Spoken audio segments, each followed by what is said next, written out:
So as you can see from both Jen and my story, these are things that you often hear about when you hear about, the Holocaust or prisoners of war. And these were the crimes that were enacted on us were committed by our birth families. And in both of us working with survivors for the past 4 or 5 years, there are a lot of stories like this in terms of parents being the ones to traffic their children. And why we want to share our stories is because we have been able to get out and to heal and have lives that are far beyond what we ever imagined. So I want to highlight a few things that both of us did that I think you can keep in mind when working with survivors. The things that we did to get out were just physical separation from our abusers. So Jen moved out here to California. I moved to an apartment where the address was not known. So I know there are some shelters where, the address isn't publicized because there are pimps who then go look for their victims and will do anything to find them. So, physical safety is key. And then building relationships of importance. So both Jen and I found people and relationships that really mattered to us and that really allowed us to challenge our conceptions of not being important in the world or the only thing that we're worth is to be raped. And those relationships allowed us to think about what might be possible and to pursue a new life. Also, we built relationships with people who were able to validate our abuse experiences and say that it's okay to hold your parents responsible. It's okay to be angry about the abuse. It's okay to value yourself. And also, these people gave us resources to understand our own healing, which was really important. A lot of survivors don't know what's going on with them. Why am I having all these feelings? Why do I keep getting into relationships that aren't healthy? Why can't I get out? Is it just me that I'm not escaping? It's my fault. I guess I just want to stay here. I like it. All these explanations that we had to make. When we were given a different explanation for it, it really changed the way that we could think about our experiences. And then all of that really enabled emotional separation. So while we physically were safe, we were still emotionally tied to our abusers by thinking the same things that they did, by feeling their shame, by hurting ourselves, and really still believing that we deserve the abuse. And so ASCA is where both Jen and I met, as well as is a model that allowed us to, and continues to allow us to emotionally separate from the abuse so that we don't go back. I mean, personally, I have had moments where I think that I will end up back in the sex industry or back with my birth family because I think that there's no other place for me. The brainwashing that happened was really severe. So with that, we'd like to transition into sharing a little bit about ASCA. But first, we've been talking quite a bit, so I want to give Karen a chance to introduce herself either via audio or by typing in the chat room, and for anybody to type in questions if they have any about our story. Good question, Vanessa. I'll let Jen answer that first. Good question, Vanessa.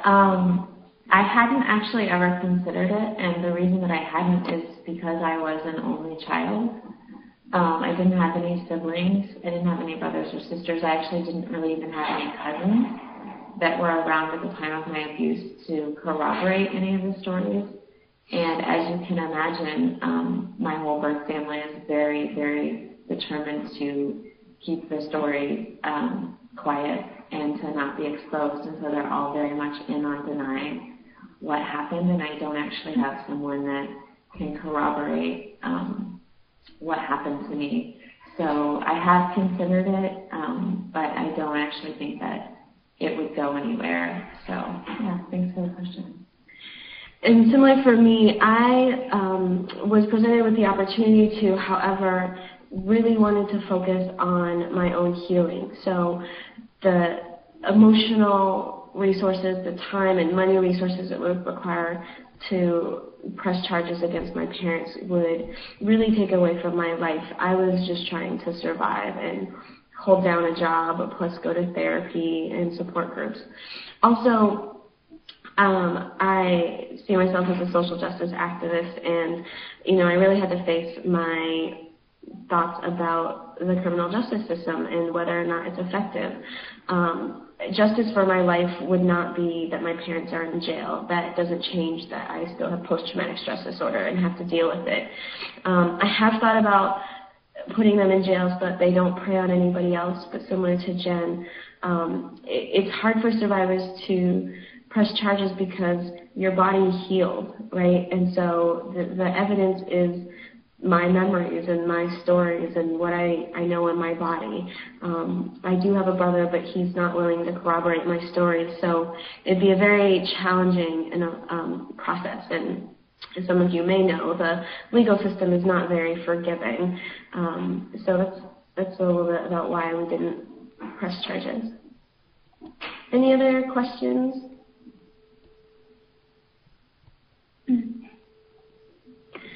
Okay, well, please feel free to type those in. We'll keep moving along here. So what is ASCA? Yeah, so I'm going to talk to you a little bit about what ASCA is. Adult Survivors of Child Abuse.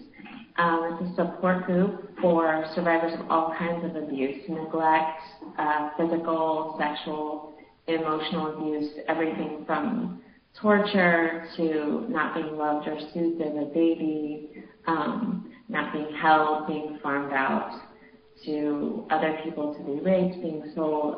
It's a place for people that have suffered all types of abuse to come together and share their stories in a room that they have probably never experienced before, where they are not going to be judged or criticized or shamed or treated at all like they were treated in their birth family. But it's a place for them to come together and share with other people that have had similar experiences, to be able to share their stories. There's people of all backgrounds, ages, education levels, and they're able to come together with a common denominator, which is that they were treated badly and not loved. And in order to heal from that, survivors need to be able to talk about it, be able to get to the feelings about that and share with others to be related to on a human level.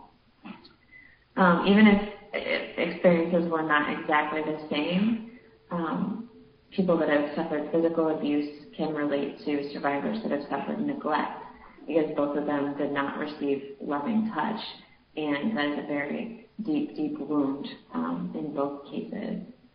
So when survivors come to a place where they feel safe to share their stories and feel understood and are able to start to get to the feelings about what happened to them, all the hurt and disappointment and terror, they're able to start beginning to heal the trauma by putting together their narrative along with all the feelings that are brought up for them.